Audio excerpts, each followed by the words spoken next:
Hi everyone, I'm Meeta Sahni. I'm the CEO and owner of the Maine Group, and I am hosting this speaking session.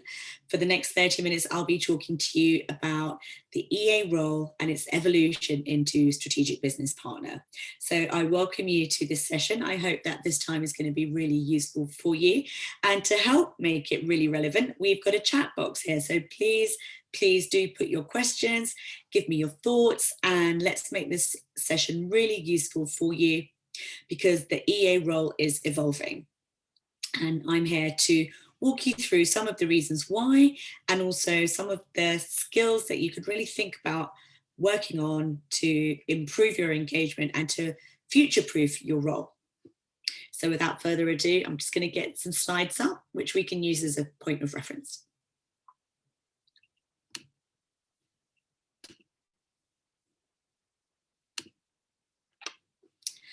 Brilliant. Okay, so as mentioned, today we're going to be talking about the evolution of the EA role and really taking you from a reactive executive assistant to a proactive strategic thinking business partner.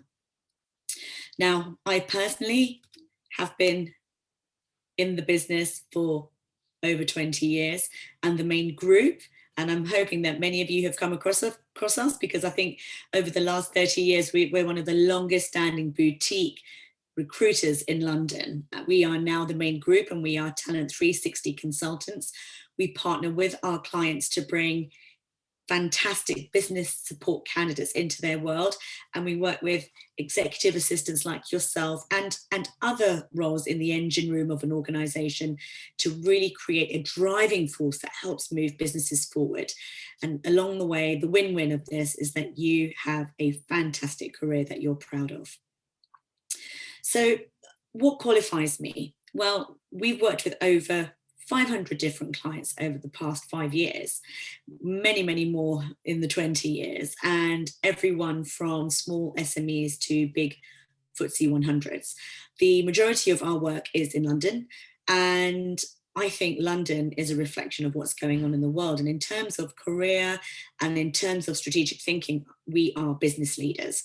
And at this time, as we are now post-Brexit and hopefully also post-pandemic, we're going to become the Cayman Islands of the Northern Hemisphere. That essentially is what London is going to become. We know that Rishi Sunak is creating some really positive tax structures for businesses to position themselves here. And along with the government support, we are moving towards a real boom market. And I'm a firm believer that a fantastic executive assistant doubles the output of her boss. So if you can hone the right skills, work out what really motivates you in the area you want to work in, then you can create and carve out a fantastic career for yourself. Now, you may think to yourself, well, I work in this sector, or my boss isn't like that. I may not be able to achieve what Meeta's talking about today. But what I would say is this: we can't necessarily change it from black to white or white to black. What we can do is help you move along your shades of grey to help you become more proactive. You may not be 100% proactive, but if you were more reactive, we may be able to bring you along on that. And that in itself, from this next session, will start to show your boss and the organisation how much value you hold. And nothing gives me more qualification to talk to you over the next half an hour than my own journey with my EA. So Kate started with us straight out of university. She came into the organisation as a temp and she started as a receptionist temp. And straight away I noticed her positivity, her engagement, her ability to talk to people who were leaders of business, but also her engagement with somebody who was just as new and junior as her and probably a bit nervous. She put people at ease.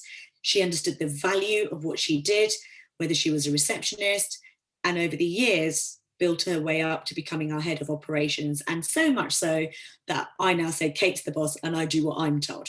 And that really is where a strategic business partner is. They are preempting their bosses or their business leaders' needs, because they're immersed in the organization. And I'm going to walk you through how you can work towards that. Kate went from receptionist to PA to EA, and then from EA to head of operations. One of the underlying themes I would say that I would reflect in Kate is her interest in her role, her desire to not only do something, but to understand how that fits into the bigger picture, to respect expertise and experience around her, but to not take it for granted when told something, but to challenge so she can understand it from her own value and expertise point of view. And if you are able to be a critical thinker with all the work you're doing and understanding who your organization are, how they add value out to market, how they work with their internal customers, with their employees and with their peer group, you will start to get an understanding of how you can really position yourself in your organization. So there are three areas we're going to cover today. And the first one is going to be what's driving the factors that are shifting the EA role. Well, it would be pretty remiss of me not to mention the pandemic. We are still in the throes of it. We're hopefully coming out of it for the last time. As we record this, I think I'm April the 9th today. And what a year it's been. And for all of you EAs out there working remotely, you will know that your role has changed, for some, unrecognizably.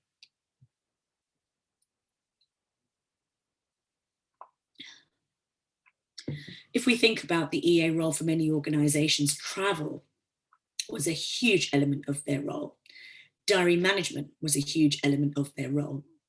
And we're actually finding that a lot of bosses aren't traveling at all now, we know that, but actually they're getting really good at managing their own diary.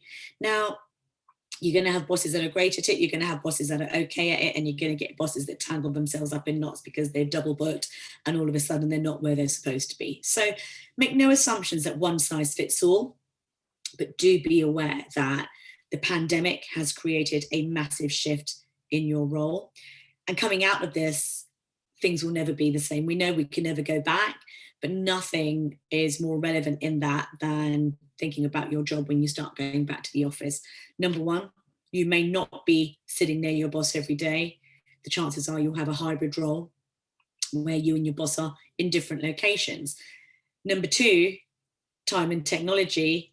We all know that despite being apart, we're more in demand than ever. EAs are more in demand than ever. Bosses are more demanding than ever.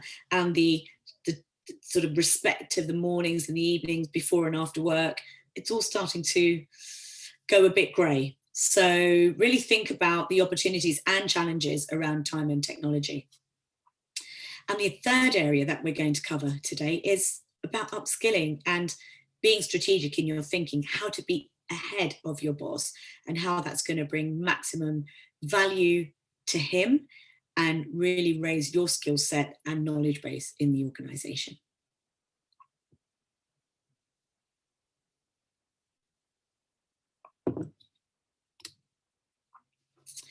Okay, so what we're going to start talking about here is time and technology. What is it that's actually happening out there, and why is it so important to consider these two factors and how they impact your role? Well, I think first and foremost, I can be, an example, being here on Zoom, doing this pre-recorded talking session. 13 months ago, this would have probably been a face-to-face event. On one hand, that means that there's less connectivity, but on the other hand, there is so much accessibility. And what we're finding is that, I'm sure your CEO is the same as me, whereas most of their work was probably face-to-face. Now we're all spending a lot of time on the screen. And for that reason, some EAs are doing less of the administrative work. CEOs are literally talking messages, they're speaking into their phones, they are throwing people into their diary. Doesn't mean that you won't have to go back and double check that the diary's right. doesn't mean that you won't be doing follow-up emails to a voice note. You know, don't assume that just because your CEO may be more involved in technology and therefore doing some of their own admin, that it's a fait accompli, that it's a complete job. There will still be areas that you will need to top and tail and make sure that not only has a message been sent or an email been followed up, but what are the steps from that and what do we do next? So first and foremost, what I would say is really think about the fact that now that you have access to video technology, now that you have, I mean, everyone's on Microsoft 365 now. And in Microsoft 365, it's not just Outlook. We have Planner, we have OneNote, where you can literally brain dump any idea and you and your bosses can share pages where you put notes for different projects. You have Planner, I think is great. Again, you can put targets and projects and deadlines, and your boss can look at that and see where you are with something rather than have to check in with you. I know for me, as a boss, one of my challenges is something being done or not, but actually where are we with it? So wouldn't it be great if you didn't need to, for the boss to pick up the phone and say to you, where are we with this? But actually you could just look on the planner. But like anything, systems are only as good as the information you put into them. So despite having so much more technology at our fingertips, this technology is only useful if you get into the habit of updating it, of using it, of teaching your boss how to use it, and really taking the time not only to do the work, but to plan to do the work. That is a big factor in the future of the role of the EA, is time. And that is the next area that I'd like to cover with you today, is about time and the fact that technology gives you time back in some ways, but in other ways, your time can be seen as being limitless, and we know that's not the case. So I'm a firm believer, as I've already mentioned, that a good EA doubles the output of their CEO. So a lot of CEOs think they are good at the admin, they think they're good at following up on admin after a meeting, or they need to write a proposal or a recommendation of something, some work that they're going to do together. And instead of delegating it over, they will attempt to do it on their own. And instead you'll have to go in and almost firefight and fix, rather than preempt projects, work with your CEO to let them brain dump onto you and then type it up, let them double check it and get it out. So it's really important to know your CEO, know what their strengths are and know what their challenges are, and encourage them to, in their areas of challenge, delegate that to you. And in their area of strength, find a way to reflect their diary to give them more time to do what they're good at, because ultimately that's only going to enhance their impact on the organization, is going to enhance their value of you and how they see you as a true partner and a value add to the organization. And ultimately, when that balance is struck right, an EA starts to preempt what the CEO needs to do next, to the point that a lot of work that I'm doing now, Kate plans my diary. Kate will look at my diary. Well, as my head of operations now, her EA role is minute, but the two things that we haven't let go of is business development communication and diary management, because those two areas are pivotal to the success of my organization. And at the moment, no one does it as well as Kate. So what does good look like in that space? How does she double my output? Well, first and foremost, she will look at my diary and see where my time has been spent and ensure that the time spent is in line with my strategic objectives. Now, not all bosses will show you, hey, this was our board meeting, here's our 5-year plan, these are our strategic objectives. Very few bosses will do that. But through communication, through some gentle questioning, you can ask your boss, what's priority for you? What's our 1-month plan? What's our 3-month plan? And a lot of it you'll know, because you'll be reading emails, you'll be in on meetings, you'll be you hear conversations between your boss and other clients and other members of the organization as well. So you will start to build up a picture of where your boss needs to prioritize his time. So really make sure that you get an understanding, and that when your boss is doing that work, that the time spent reflects his objectives. And ask for permission as you're starting to become more proactive in the way that your boss manages his time. Mention, you said that client relationship building was a big thing for you, but I did a little review of the diary, and in the last month we haven't actually allocated the right time to it. So spend the time asking your boss, what would a good week look like? What would a good month look like? And as we know, a lot of bosses want to, especially with you being remote, where they can't see you, they can't see what work you're doing. So they can't actually understand if you're busy or not. We know you're busy all the time, but they can't see that. So the chances are they'll be continually sending you information or requests. Another challenge is that they won't necessarily notice whether it's pre 9 a.m. or post 6 p.m. or whatever hours you work. So flexibility for an EA is key, but no, you don't have to work every hour your boss works. There's a reason that he took that role and that responsibility, and there's a reason that you will decide to work the same hours or have an agreement on what good looks like. But as you go into this hybrid working world, don't be afraid to have this open and honest conversation of, how can I support you to the best of your needs and requirements? And also, if you have a family, if you have elderly parents, if you have hobbies or commitments, don't be afraid to explain some of the parameters that you need to have in place, but also some of the flexibility that you're willing to put in place for your boss. So for example, Kate and I have an understanding that we talk a lot on WhatsApp, and sometimes when I message her, she will reply all the time. Other times I might not hear from her at all. So what we've agreed is that whatever time of day I email or WhatsApp, there's no requirement for Kate to reply if she's busy. If it's urgent, I will pick up the phone and call, or I will say in my message, this is urgent. One of the arrangements I have with other members of my team is that I use Teams chat, instant messenger chat, to send work messages. And again, there's no requirement that they reply straight away. I may message morning, noon, and night, but they have the option of not replying straight away. But again, if I call, we have an understanding that it is urgent. So work out with your boss what good looks like for you both, what is sustainable, and ultimately have an agreement so that your boss isn't feeling like you're not available and you're not feeling like there's no room to breathe.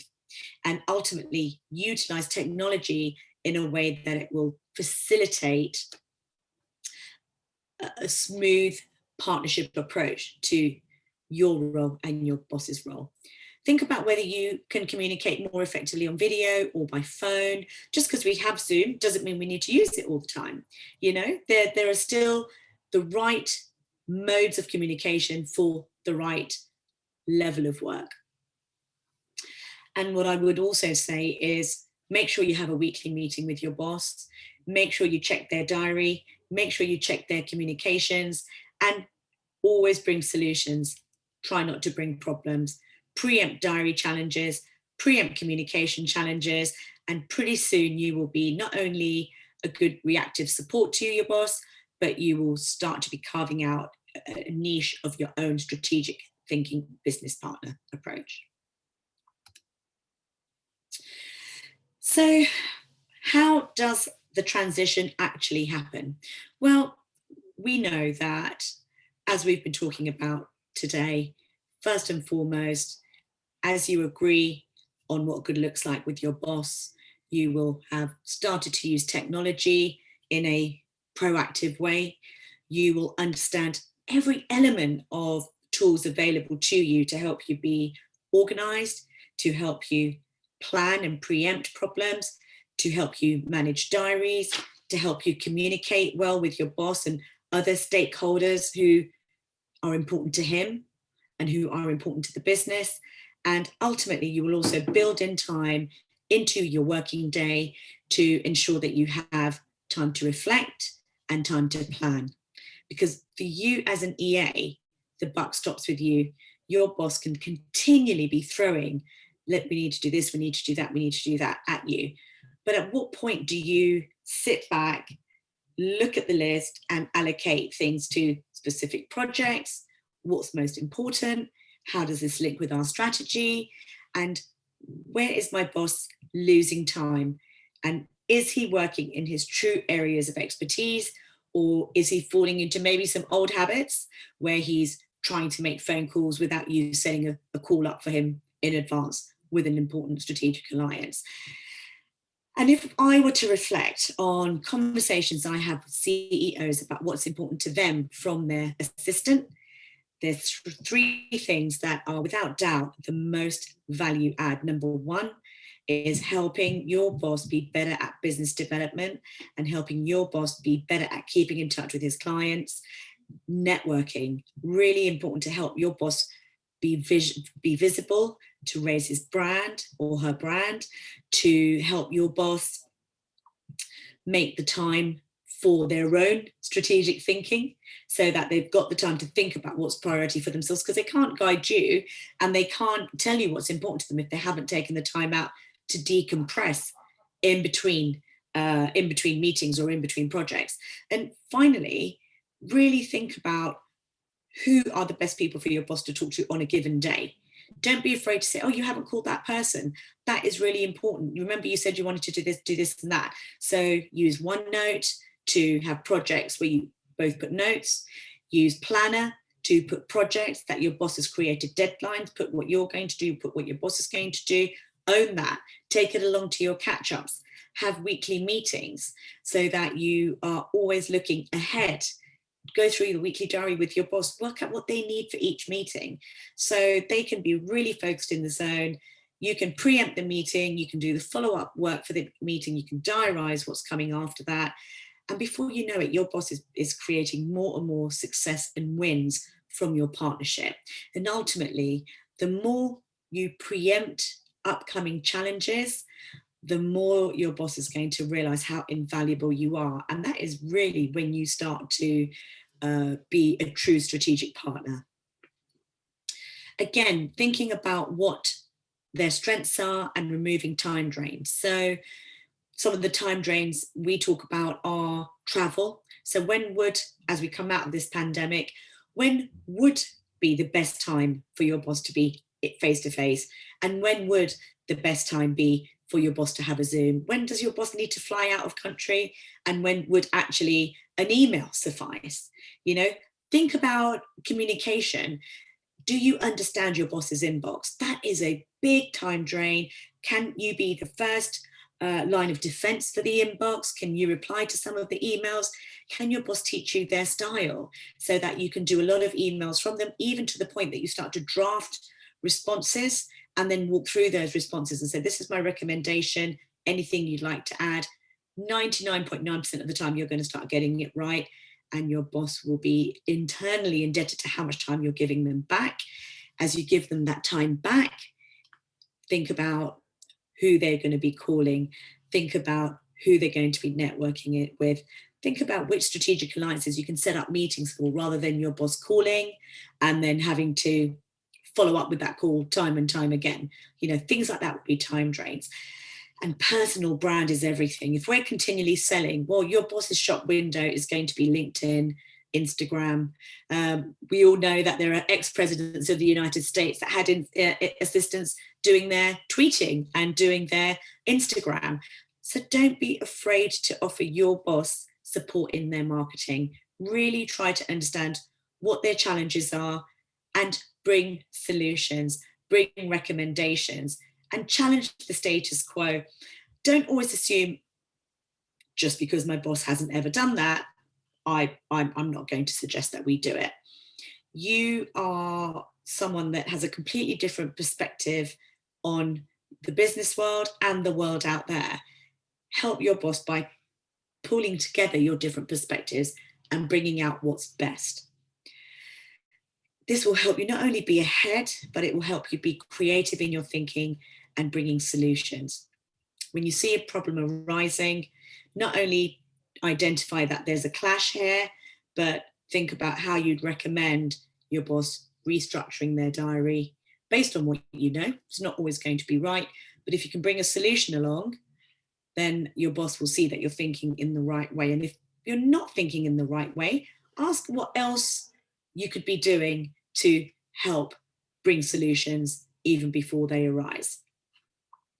I think feedback is really key. So when you started having your regular one-to-ones with your boss, starting to create what strategic objectives there are for your boss over the next week, month, quarter, year, when you started to get your when you started to get your planner in place, when you started to use automatic diary entries, for example. I'm a big fan of Calendly, and it's something I've been asking to have put in place for me, where I will carve out 2 hours every day, where an external strategic alliance gets an email and says, you know what, click below and put some time in with me.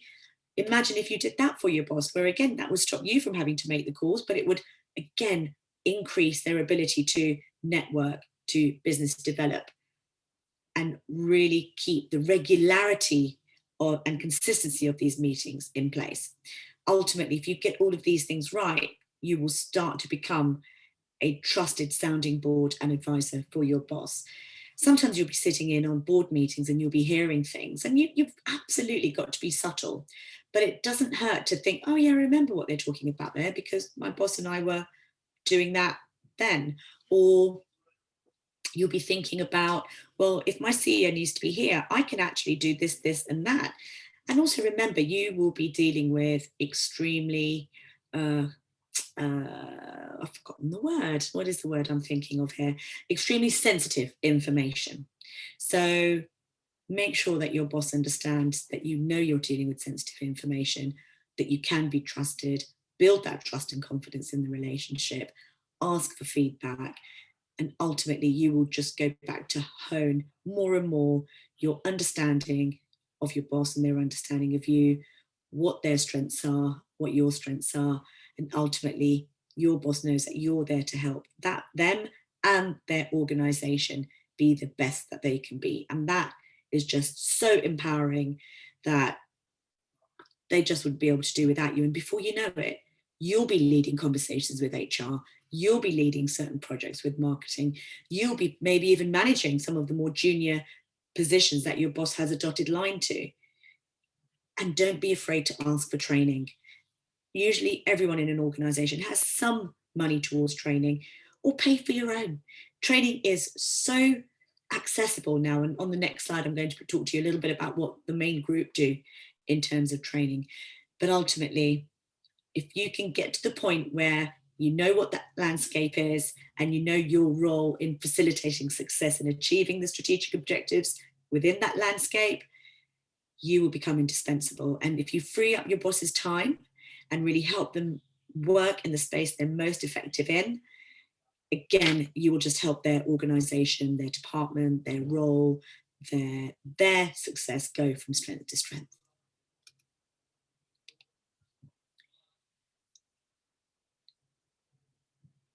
So I hope that's been a useful oversight into the evolution of the EA role to strategic business partner. As always, it's a quick walkthrough and overview, but we have made a lot of information available. We are running a lot of white papers. We're running white papers on the evolution of the EA and a lot of what we've spoken about today. But likewise, I've written a white paper on how a boss gets the best out of their EA, because this is a two-way street. And not all bosses have had EAs before. You know, it may be that you have to show your boss how they can work with you. The fact that you can check their emails, the fact that you can field their calls, the fact that you can set up client meetings for them, the fact that you can liaise with their reciprocal partner EA in another company to facilitate outcomes. The fact that you can do their marketing, the fact that you can manage their projects. There are so many ways that you can deal with a strategic HR project and only bring your CEO in for certain elements of it. And if your CEO is having to write, or if they need to create a white paper of their own, or a presentation, be the sounding board, let them be the brain dump, let them talk at you, write the notes, turn it into some structure, make sure you're on the same line. So our white papers come from both ends. The role of the EA, how it adds value to a business world and how it's evolving, but also when a CEO knows how to make use of their EA, they double their output. So these are some areas that we have really been focusing on, especially in the last 12 months. And also thinking about when a great EA becomes a strategic partner, how the business flourishes, because you as an EA can become the eyes and ears of an organization. You will be given information and insight into things that your boss won't. So yes, this information is sensitive, but there also will be a business argument for how you deliver some of what you're finding and hearing to your boss, and likewise be your boss's voice out to the business. And ultimately, if you get that position right, you will help the business flourish. You will help culture flow. You will help projects flow. You will help junior people upskill. You will see even before somebody is ready for promotion, how they are working in a space that's adding more value than their job title requires. And you will start to become much more operationally driven and forward thinking, and your boss will see that and they'll want to just promote you, give you bonuses, and you may even carve out for yourself a future which is no longer reactive but is purely proactive. We have also been running webinars for over a year now in all sorts of areas, from pure pandemic challenges to how EAs can upskill in certain areas, to also thinking about what your boss might need. So don't be afraid to recommend certain webinars. Don't be afraid to say to your boss, I'm going to watch this webinar and take notes if it's something of interest to them. Again, make yourself indispensable, preempt problems, think about what the strategic objectives are of your boss, and start reading about it and start bringing solutions. Hey, did you know?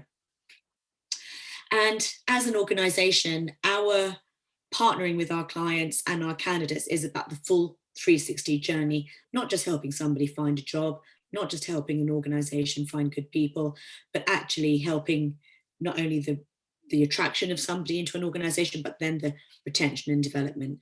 And our training offering looks at soft skills. Communication is everything. Everything we've spoken about today, it's not going to be effective unless you can communicate well. So think about your tone, think about your body language. We do a lot of training in that space. Think about your resilience. Think about these hours at the other end. How can you say to your boss, yes, but also explaining that there are other priorities that have to be considered in the bigger picture? So again, we help EAs manage their relationship with their boss. And we also train bosses on how to get the best out of their EAs. So we do anything from 1-day courses to full days. We will run 2-day or 3-day courses for bigger topics. But ultimately, we facilitate our EA community with the right tools to be really successful in their roles. And if they have a niche that they want to have more involvement with, whether it's project management, whether it's HR or finance or even management, we have the tools to help you as an EA raise your profile, improve engagement with your network, improve the success of your role with your boss, and ultimately take you from EA to strategic business partner. So I'm going to stop sharing the slides now and just say that I hope that you found the session useful today. As always, these speaking sessions are a use of your time, and we hope that the time you've spent today helps you upskill. But continue to grow, continue to think about how you can evolve your role. And I wish you the best of luck. And I hope you find our reference material useful as well. All the best.